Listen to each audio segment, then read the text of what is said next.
நீங்கள் பார்த்துக் கொண்டிருப்பது AJK டிவியின் புதுவை மாலை. வணக்கம். முன்னாள் பாரத பிரதமர் ராஜீவ்காந்தி நினைவு தினத்தை முன்னிட்டு புதுவை வந்த நினைவு ஜோதி யாத்திரையை கடற்கரை சாலையில் மத்திய இணையமைச்சர் நாராயணசாமி தலைமையிலான காங்கிரசார் சிறப்பாக வரவேற்று வழி அனுப்பி வைத்தனர். கர்நாடக மாநிலம் INTUC சார்பில் முன்னாள் பாரத பிரதமர் அமரர் ராஜீவ்காந்தியின் 22வது நினைவு ஜோதி யாத்திரை கர்நாடக INTUC தலைவர் மாநில காங்கிரஸ் பொதுச் செயலாளருமான பிரகாசம் தலைமையில் புதுவை வந்தடைந்தது. புதுவைக்கு வந்த ஜோதி யாத்திரையை வழியனுப்பும் நிகழ்ச்சி கடற்கரை சாலையில் நடைபெற்றது. நிகழ்ச்சியில் சிறப்பு விருந்தினராக மத்திய இணையமைச்சர் நாராயணசாமி பங்கேற்று ஜோதி யாத்திரை குழுவினரை வரவேற்று பேசுகையில், இந்தியாவை வல்லரசாக்க நினைத்தவர் முன்னாள் பிரதமர் ராஜீவ்காந்தி என்றும், தீவிரவாதத்தை முற்றிலுமாக ஒழிக்க கடுமையான முயற்சிகளை மேற்கொண்ட அவர் தீவிரவாதத்தால் உயிரிழந்தது மிகவும் வருந்தத்தக்க ஒன்று என்றும் கூறினார்.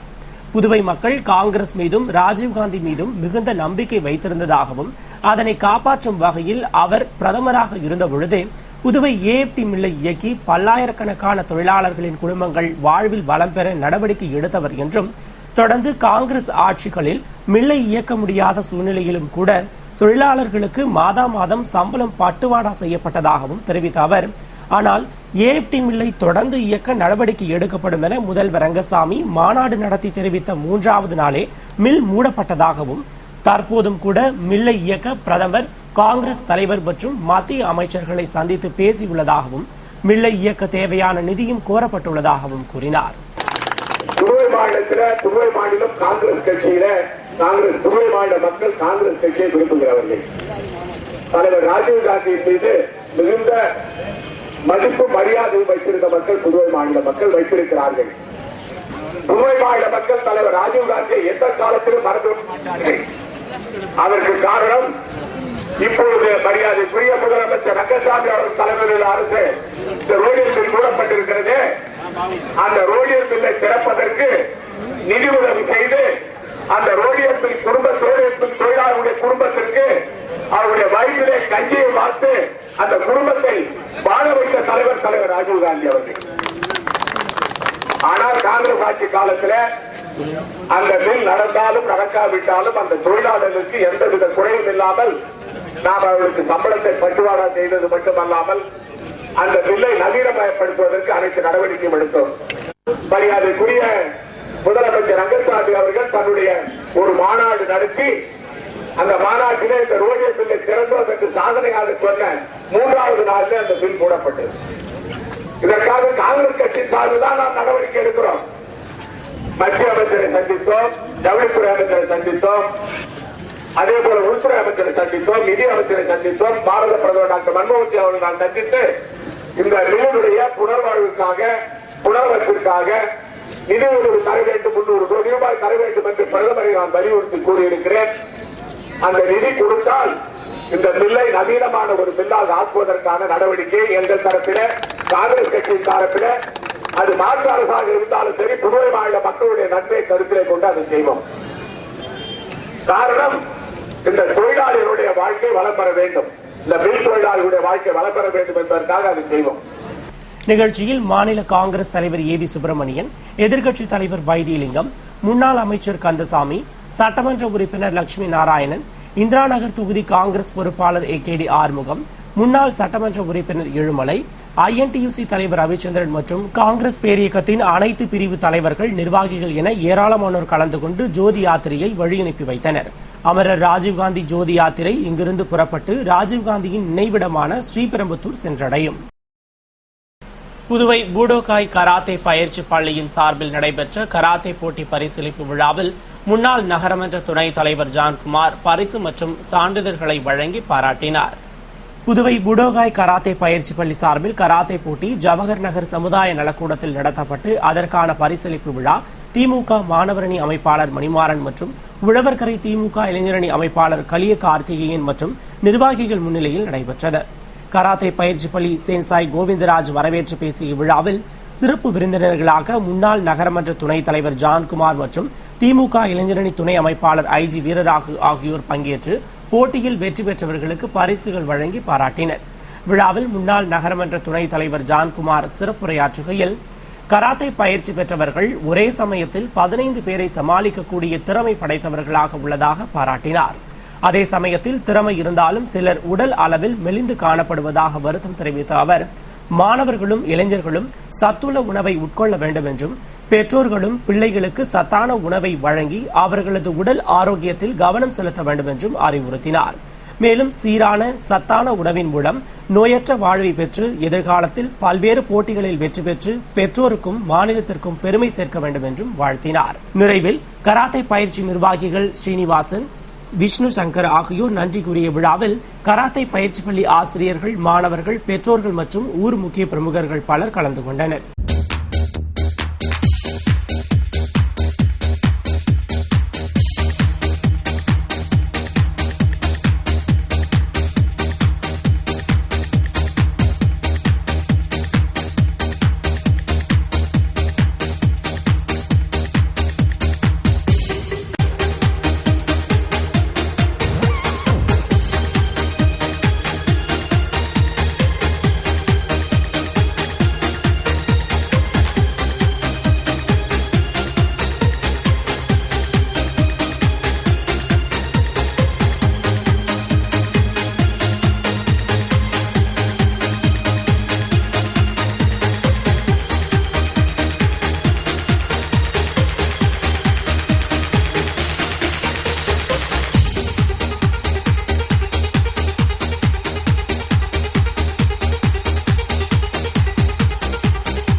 காலியாக உள்ள அனைத்து பணியிடங்களையும் நிரப்பக் கோரி மின்துறை தொழிலாளர்கள் மற்றும் தொழிற்சங்கத்தினர் தலைமை அலுவலகம் முன்பு கண்டன ஆர்ப்பாட்டத்தில் ஈடுபட்டனர். புதுவை மின்துறையில் காலியாக உள்ள அனைத்து பணியிடங்களையும் நிரப்பிட வேண்டும், தகுதியுள்ள அனைவருக்கும் கால தாமதமின்றி ஏசிபி, எம்ஏசிபி வழங்கிட வேண்டும், நிலுவையில் உள்ள ஓடியை உடனடியாக வழங்கிட வேண்டும் உள்ளிட்ட பல்வேறு கோரிக்கைகளை வலியுறுத்தி மின்துறை தலைமை அலுவலகம் முன்பு மின்துறை பொறியாளர்கள் மற்றும் தொழிற்சங்கத்தினர் ஒருநாள் அடையாள வேலை நிறுத்த போராட்டத்தில் ஈடுபட்டனர். போராட்டத்தில் மின்துறை பொறியாளர்கள் மற்றும் ஊழியர்கள் திரளாக கலந்து கொண்டு மின்துறையின் கட்டண பாக்கிகளை வசூலித்தும், மின்துறை ஊழியர்கள் மற்றும் பொறியாளர்களின் கோரிக்கைகள் இழுத்தடிப்பதை கண்டித்தும் கோஷமிட்டு ஆர்ப்பாட்டம் செய்தனர். கோரிக்கைகளை வலியுறுத்தி புதுவை சுகாதாரத்துறை ஊழியர்கள் அரசு மகளிர் மற்றும் குழந்தைகள் மருத்துவமனை முன்பு ஆர்ப்பாட்டத்தில் ஈடுபட்டனர். புதுவை சுகாதாரத்துறை ஊழியர்கள் 5வது ஊதியக்குழு பரிந்துரைப்படி சலவைப்படியை இரட்டிப்பாக உயர்த்தியும், பின்பு 30 ரூபாய் உயர்த்தியும் 150 ரூபாய் என கடந்த 2006ஆம் ஆண்டு முதல் 8 ஆண்டுகளுக்கு உடனடியாக வழங்கிட வேண்டும். விடுபட்ட அனைத்து ஊழியர்களுக்கும் ஏசிபி, எம்ஏசிபி வழங்கிட வேண்டும்.